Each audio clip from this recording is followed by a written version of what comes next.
Дәмі ерекше авторский салатымызды жасап көрсетемін. Ол үшін бізге кішкене қатып тұрған филені алып, видеодағыдай етіп турайсыздар. Бір ыдысқа салып, филені маринадтап қою керек. Ол үшін тұз, қара бұрыш, соевый соус, подсолнечное масло және шамалы мед салып, бәрін жақсылап араластырып, жарты сағаттай уақытқа қойып қоямыз. Орта отта подсолнечное маслода екі бетін аударып отырып, қуырып аламыз.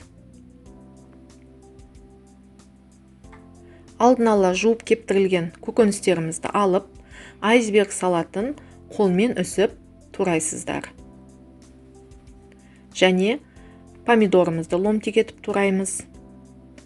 Помидорға шери помидор қолдансаңыздар да болады. Огурцыйды үшбұрыштап турап шығамыз. Алдын ала жуып дәні алынған финиктарымызды саламыз. Және мангольд шөбін саламыз. Егерде мангольд шөбін таппасаңыздар, қызыл лола росса қоссаңыздар болады. Фетакса брынзасын кубиктап тураймыз. Фетаксаның орнына қалаған брынзаңызды салсаңыздар да болады.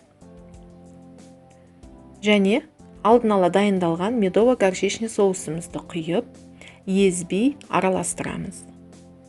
Тарелкамызға салып, үстінен қуырылған, дайындалған филемізді әрлеп қойып шығасыздар.